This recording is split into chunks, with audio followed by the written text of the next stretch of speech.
Gold trusted gold buyers తాకట్టులో ఉన్న బంగారాన్ని విడిపించి ఈ రోజు ఉన్న మార్కెట్ ధరకే కొనబడును. మరిన్ని వివరాలకు సంప్రదించండి 7710 ఈ రోజు ఏదైతే ఏలూరు జిల్లాకి సంబంధించి కేంద్ర ప్రాయోజిత పథకాలు ప్రాజెక్టులు అమలు తీరుకి సంబంధించినటువంటి అంశాల్లో జిల్లా అధికారుల సమక్షంలో సమీక్షా సమావేశాన్ని నిర్వహించడం జరిగింది.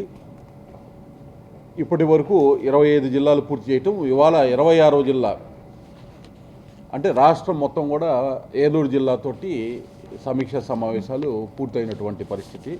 మొదటి దశ సమీక్షా సమావేశాలు మాకు సంబంధించినంత వరకు ప్రధానమంత్రి నరేంద్ర మోడీ గారి యొక్క సంకల్పం వికసిత భారత్ 2047 నాటికి అభివృద్ధి చెందినటువంటి భారతదేశంగా రూపాంతరం చెందాలి అనేటటువంటి ఉద్దేశంతో వారు వికసిత భారత్ని వారి సంకల్పం మేరకు ఏదైతే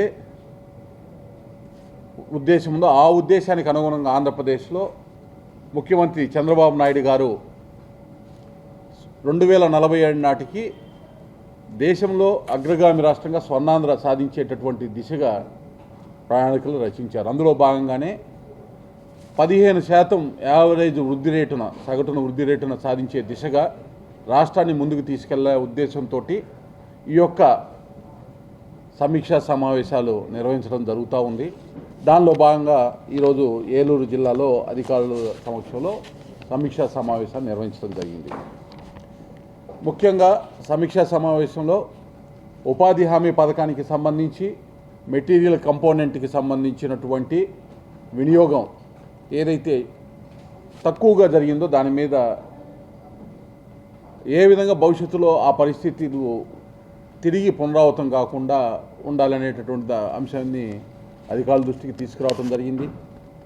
అదేవిధంగా ప్రతి గృహానికి సురక్షిత తాగునీరు ఇచ్చేటటువంటి గ్రామీణ ప్రాంతంలో జల్ జీవన్ మిషన్కి అమలుకి సంబంధించినటువంటి తీరు మీద సమీక్ష నిర్వహించేటటువంటి క్రమంలో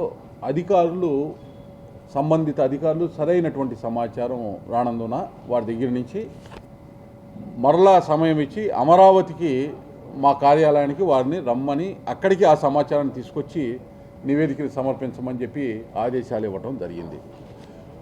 గ్రామీణ సడక్ యోజన ద్వారా అలాగే PM జన్మన్ ద్వారా అన్కనెక్టెడ్ హ్యాబిటేషన్స్ ఏవైతే ఉన్నాయో గ్రామాల్లో ముఖ్యంగా PM జన్మన్ ద్వారా ఏదైతే మారుమూల ప్రాంతాల్లో ఉన్నటువంటి ఎస్టీలు తాండాలు ఉండేటటువంటి ప్రాంతాల్లో కూడా ఏ విధంగా రహదారులు పూర్తి చేయాలి, అన్కనెక్టెడ్ హ్యాబిటేషన్స్ని ఏ విధంగా అనుసంధానం చేయాలి రహదారులతో అనేటటువంటి అంశానికి సంబంధించి కూడా లోతుగా ఇక్కడ ఈ సమీక్షలో జరగడం జరిగింది. అలాగే మహిళలని లక్షాధికారులు చేసేటటువంటి లఖపతి దీదీ కార్యక్రమానికి సంబంధించినటువంటి లక్ష్యాలు అవి ఏ విధంగా పూర్తి చేస్తారనే అంశం మీద, అదేవిధంగా PM సూర్యఘర్ సోలార్ ప్యానల్ ద్వారా సబ్సిడీ 1 కిలోవాట్కి 30,000, 2 కిలోవాట్లకి 60,000, 3 కిలోవాట్లకి 78,000 రూపాయల సబ్సిడీ. అలాగే బీసీలకి సంబంధించి అయితే అదనంగా ఇంకొక 20,000 రూపాయల వరకు సబ్సిడీ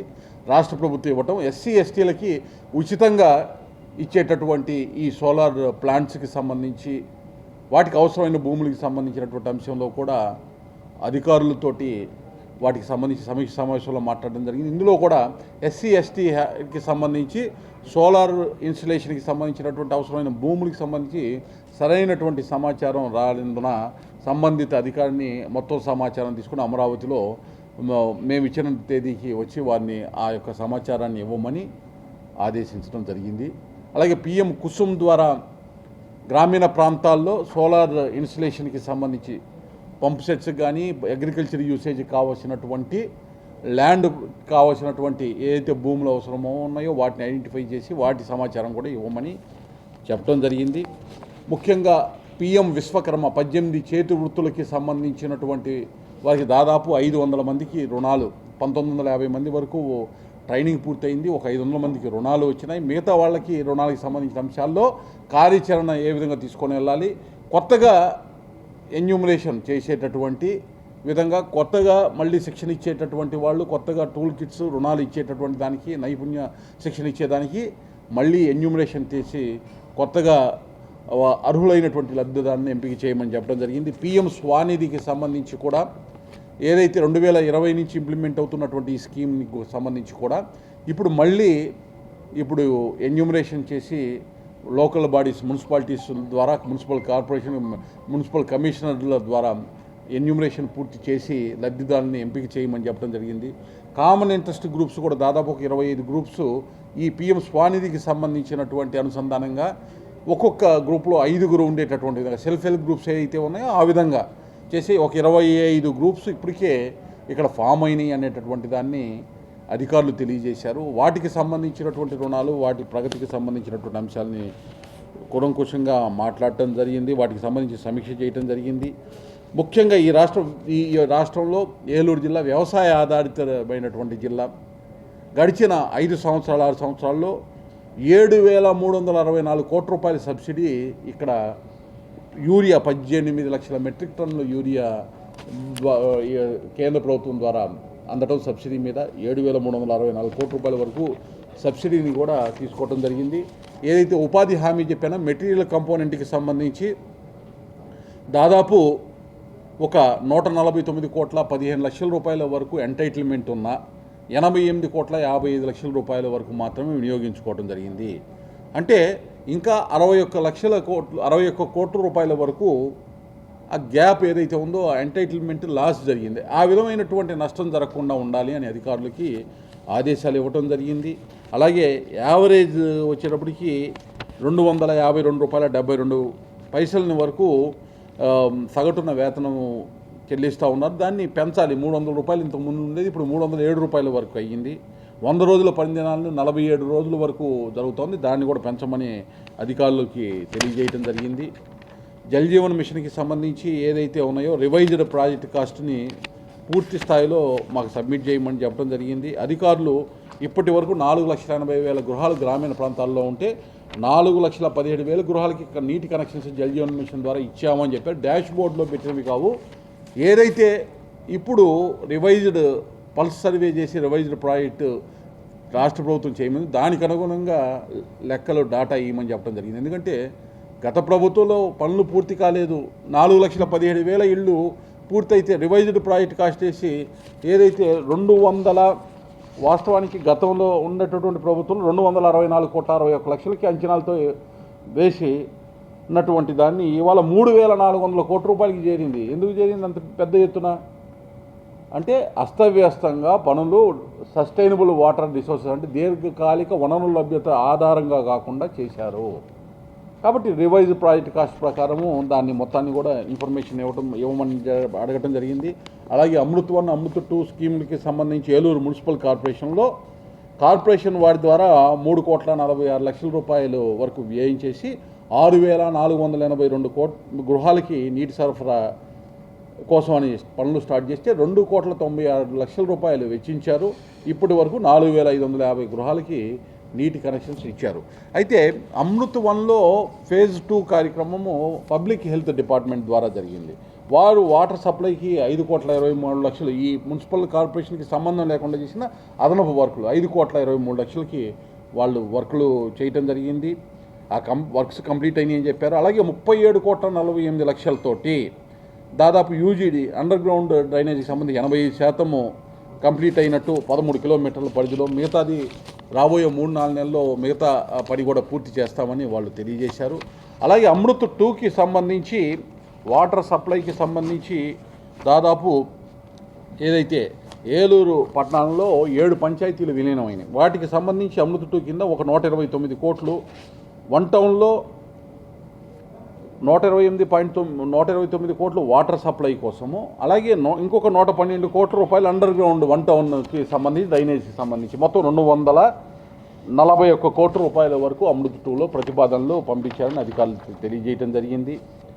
అదేవిధంగా లక్పతి దీదీల కింద 85,071 మందిని ఐడెంటిఫై చేస్తే 70% వరకు అగ్రికల్చర్ అలైడ్ అనుబంధ వ్యాపకాల ద్వారా వారు ఆదాయాన్ని సంపాదించే విధంగా ప్రణాళికలు అధికారులు తెలియజేయడం జరిగింది. అలాగే గృహాలు PMAYకి సంబంధించి గ్రామీణ అర్బన్కి సంబంధించి మొత్తం 96,991 గృహాలు ఇస్తే అందులో 45,555 సొంత స్థలాల్లో గృహాల నిర్మాణంకి ప్రణాళికలు వేశారు.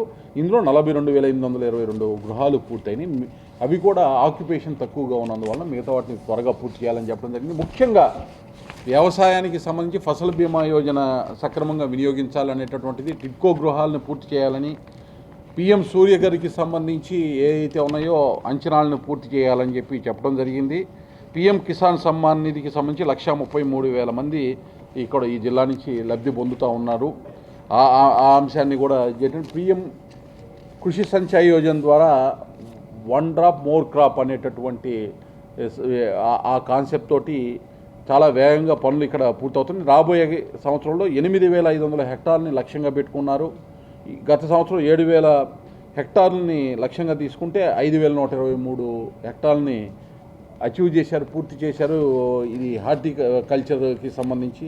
అలాగే ప్రకృతి సేద్యాన్ని ఎంకరేజ్ చేయమని జరిగింది. ముఖ్యంగా పిఎం విశ్వకర్మ స్వానిధిని ఎంకరేజ్ చేయమని చెప్పడం జరిగింది. వీటితో పాటు టూరిజం చాలా ఎక్సలెంట్గా ఇక్కడ అవకాశాలు ఉన్నటువంటి పరిస్థితి పర్యాటక రంగంగా 2023-24కి 58,65,000 మంది పర్యాటక రంగంకి ఇక్కడికి ఈ ప్రాంతానికి పర్యాటకులు వచ్చారన్నారు. రాబోయే సంవత్సరంలో 70 లక్షల మందిని టార్గెట్ చేసి ఇక్కడికి వచ్చే విధంగా చూస్తూ ఉన్నారు. అయితే వచ్చినటువంటి వాళ్ళకి ముఖ్యంగా అత్యధికంగా తిరుమల ఏదైతే ఉందో ద్వారకా తిరుమలకి 20,80,000 మంది వస్తూ ఉన్నారని చెప్పేటటువంటి లెక్కలు ఉన్నాయి. మిగతా దేవాలయాల్లో కూడా జిల్లా వ్యాప్తంగా ఉన్న దేవాలయాల్లో మరొక 24 లక్షల మంది దాకా వస్తున్నారు. చాలా ప్రసిద్ధి చెందినటువంటి దేవాలయాలు ఈ జిల్లాలో ఉన్నాయి. అంటే దాదాపు ఒక 44 లక్షల మంది దేవాలయాలకి సంబంధించిన సందర్శకులు ఈ జిల్లా మొత్తం మీద ఉన్నారు. ఇది కాకుండా ఈ దేవాలయాలతో పాటు కొల్లేరు బర్డ్స్కి సంబంధించినటువంటి పార్కు, పాపికొండలు, గుంటుపల్లి బౌద్ధ గృహలు, మంజూరు జలపాతము, జల్లేరు జలాశయం ఇట్లాంటి ఆకర్షణీయమైనటువంటి పర్యాటక ప్రాంతాలు ఉన్నా కానీ అధికారులు తెలియజెప్పడంటే 3 రోజులు ఉండేటటువంటి విధంగా పర్యాటకులు తిరిగే విధంగా ప్యాకేజ్ తయారు చేస్తారు. కానీ 3 రోజులు పర్యాటకులు ఉండటానికి కావాల్సిన మౌలిక సదుపాయాలు ఇక్కడ ఉన్నాయా అని అడిగితే దానికి సంబంధించినటువంటి ప్రశ్నకి సరైన సమాధానం రాలేదు. కాబట్టి కంపల్సరీగా బయట నుంచి వచ్చినటువంటి పర్యాటకులు నాణ్యతతో కూడినటువంటి మౌలిక సదుపాయాలు ఉన్నప్పుడు మాత్రమే ఇక్కడ స్టే చేస్తారు. అది సక్సెస్ అవుతుంది, లేకపోతే చాలా కష్టం అవ్వదు. అది దానికి సంబంధించినటువంటి కార్యాచరణ తీసుకొని డిపిఆర్ తయారు చేయమని చెప్పడం జరిగింది. అయితే ఈ అంశాలన్నింటినీ కూడా కూలంకుషంగా సమీక్షలో చర్చించడం జరిగింది. మళ్ళీ 3-4 మంత్స్ తర్వాత 3-4 నెలల తర్వాత వచ్చి పునఃసమీక్ష చేయడం జరుగుతుంది. వీటిల్లో వీరు చెప్పిన ఎంతవరకు పురోగతి సాధించామనేటటువంటి దాన్ని తిరిగి మళ్ళీ సమీక్ష చేయడం జరుగుతుంది అని అధికారులకు తెలియజేయడం జరిగింది. సమీక్ష చాలా చక్కగా ఏదైతే ప్రధానమంత్రి నరేంద్ర మోడీ గారి సంకల్పం వికసిత భారత్, ముఖ్యమంత్రి చంద్రబాబు నాయుడు గారి ధ్యేయం ఏదైతే స్వర్ణాంధ్ర సాధన దిశగా ఈ యొక్క జిల్లా కూడా వికసిత ఏలూరు జిల్లాగా మారినప్పుడు మాత్రమే స్వర్ణాంధ్రలో మీ కాంట్రిబ్యూషన్ ఉంటేనే స్వర్ణాంధ్ర సాధ్యమవుతుంది అనే ఉద్దేశాన్ని కూడా అధికారులకు తెలియజేయడం జరిగింది. వారందరి నుంచి కూడా ఆశించినటువంటి ఫలితాలు వస్తాయి అనేటటువంటి భావంతో ఈ సమీక్షని ముగించడం జరిగింది. అయితే ఎవరెవరైతే సమీక్షలో సరైనటువంటి సమాచారం ఇవ్వలేదో, ముఖ్యంగా జల్ జీవన్ మిషన్కి సంబంధించి, అలాగే సూర్య గారికి సంబంధించి వారిని మళ్ళీ మా ఆఫీస్కి అమరావతికి వచ్చి సమాచారం ఇవ్వమని ఆదేశించడం జరిగింది.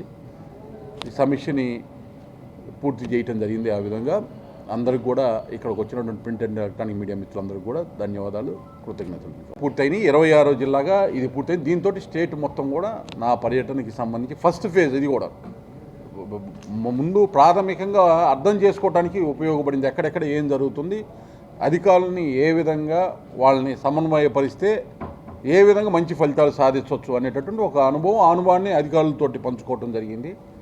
నెక్స్ట్ వచ్చినప్పుడు ఇప్పుడు ఏం చెప్పారో ఈ సమాచారాన్ని మళ్ళీ ముందు పెట్టుకొని, మినిట్స్ ముందు పెట్టుకొని అవి ఎంతవరకు చెప్పినాయి పురోగతి సాధించాలని, కొన్ని పనులు 3 నెలల్లో పూర్తి చేస్తామని, కొన్ని 6 నెలలు, కొన్ని సంవత్సరాల్లో పూర్తి చేస్తామని చెప్పారు. వాటికి సంబంధించి ఏ విధంగా పురోగతి ఉంటుందనేది మళ్ళీ పునఃసమీక్షలో డెఫినెట్గా 3-4 నెలల తర్వాత డెఫినెట్గా మళ్ళీ కామన్గా అన్ని జిల్లాల్లో సమస్యలు ఒకే రకంగా ఉన్నాయి. ఇప్పుడు హౌసింగ్కి సంబంధించి నేనేం చెప్పానో కామన్గా ఉన్నాయి, జల్ జీవన మిషన్కి సంబంధించి కామన్గా ఉన్నాయి. అమృత్ దగ్గరకు వచ్చినప్పుడు కొంచెం కొన్ని జిల్లాలు ప్రోగ్రెసివ్గా ఉన్నాయి. ఇక్కడ ఈ జిల్లా చూస్తే బెటర్గా అనిపించింది. అమృత్ 1-2 వినియోగించినటువంటి నిధులు కానీ కొంత బెటర్, మిగతా వాటి కన్నా కొంత బెటర్గా నాకు కనిపించింది. అలాగే అగ్రికల్చర్ కానీ మిల్క్ ప్రొడక్షన్కి సంబంధించి ఇక్కడ బెటర్ పరిస్థితి ఉంది. అయితే ఇక్కడ ఎరువుల వాడకం చాలా ఎక్కువగా ఉంది. అది ప్రమాద గంటికలు మోగిస్తున్నాయి. వాటిని తగ్గించాల్సినటువంటి అవసరం ఉందండి. ఎందుకంటే గడిచిన 5-6 సంవత్సరాల్లో 18 లక్షల మెట్రిక్ టన్నుల ఎరువులు ఇక్కడ వాడారు. అది చాలా ప్రమాదకరమైనటువంటిది అనేటటువంటి అంశాన్ని తెలియజేస్తున్నాను. దాదాపు 7,364 కోట్ల రూపాయలు ఎరువుల మీద సబ్సిడీ కేంద్ర ప్రభుత్వానికి ఇక్కడి నుంచి సబ్సిడీ ఇవ్వడానికి మాకు వచ్చినటువంటి ఇబ్బంది లేదు. ఘనంగా చెప్పుకోవచ్చు 7,364 కోట్లు కేంద్ర ప్రభుత్వం నుంచి మేము సబ్సిడీ ఇచ్చాం. కానీ ఇక్కడ ఎరువులు అతి ఎక్కువగా వాడటం వల్ల వచ్చేటటువంటి అగ్రికల్చర్ అవుట్పుట్ ఇబ్బంది కలుగుతుంది, భూమికి కూడా ఆ యొక్క ప్రమాదం అనేది ఉంది అనేటటువంటి విషయాన్ని నేను తెలియజేస్తాను. నిర్లక్ష్యం కన్నా సమన్వయ లోపం ఎక్కువ ఉంది. నిర్లక్ష్యం లేదని నేను చెప్పను. 2019-24 మధ్య తీవ్రమైన నిర్లక్ష్యం ఉంది కాబట్టి వాళ్ళ ఆ గ్యాప్స్ అన్నీ ఫిల్ చేసుకోవాలంటే చాలా ఇబ్బందికరంగా ఉంది. మ్యాచింగ్ గ్రాంట్స్, ఈ పథకాలకు సంబంధించినటువంటి మ్యాచింగ్ గ్రాంట్స్ ఇవ్వనటువంటి పరిస్థితి, సరిగా పూర్తి చేయనటువంటి పరిస్థితి, అస్తవ్యస్తంగా పెట్టారు కాబట్టి వాటన్నిటిని ఒక ఆర్డర్లోకి తెచ్చుకోవాల్సి వస్తుంది. మళ్ళా సమన్వయం, ఇప్పుడు PM ఆవాస్ యోజన ఉంది, ఇళ్ళు పూర్తయినాయి అన్నారు, ఇండ్లలో నివాసం ఉండట్లేదు. ఎందుకు ఉండట్లేదు? అక్కడ ఉండాల్సినటువంటి మౌలిక సదుపాయాలు లేవు. రోడ్డు లేదు, వాటర్ లేదు, డ్రైన్స్ లేవు, లేకపోతే హాస్పిటల్స్ ఏదైనా ప్రైమరీ హెల్త్ సెంటర్స్ లేవు, లేకపోతే అక్కడ ట్రాన్స్పోర్టేషన్ కావాల్సినటువంటి పరిస్థితులు లేవు. కాబట్టి ఆ ఇల్లులు ఆక్యుపేషన్కి రావట్లేదు. కానీ ఈ పనులన్నీ పూర్తి కావడానికి కావాల్సినటువంటి స్కీమ్స్ ఆల్రెడీ ఉన్నాయి. ఇప్పుడు జల్ జీవన్ మిషన్ అమృత్ ద్వారా వాటర్ ట్యాప్ కనెక్షన్ ఇవ్వచ్చు. అలాగే మీ మెటీరియల్ కంపోనెంట్ దాదాపు ఒక 60 లక్షలు వినియోగించుకోలేదు. సక్రమంగా వినియోగించుకుంటే ఎక్కడైతే రోడ్లు పూర్తి కాలేదు, రోడ్లు ఆ డ్రైన్స్ ఆ ఇళ్ళ దగ్గర పూర్తి చేసుకోవచ్చు. అంటే ఇతర శాఖల ద్వారా సమన్వయం చేసుకుంటే పూర్తి కాగలిగిన పనులు సమన్వయం కాకపోవటం వల్ల పూర్తి కాలేదు. ఇప్పుడు ఆ సమన్వయం చేసుకోమని అధికారుల మధ్య ఆదేశించడం జరిగింది. జిల్లా కలెక్టర్ గారికి కూడా, జాయింట్ కలెక్టర్ గారి ద్వారా ఏం చెప్పామంటే, హౌసింగ్ని రివ్యూ చేసేటప్పుడు దానికి అనుసంధానంగా ఉన్న మిగతా డిపార్ట్మెంట్ని కూడా కూర్చోబెట్టుకొని రివ్యూ చేయాలి. ఉత్తర్వులు సమన్వయంతో కూడినటువంటి విధంగా పని జరిగే విధంగా ఇవ్వాలి అని వారికి ఆదేశాలు ఇవ్వడం జరిగింది. ఇండియా పాకిస్తాన్ తాజా అప్డేట్స్ కోసం డౌన్లోడ్ చేసుకోండి RTV లైవ్ యాప్.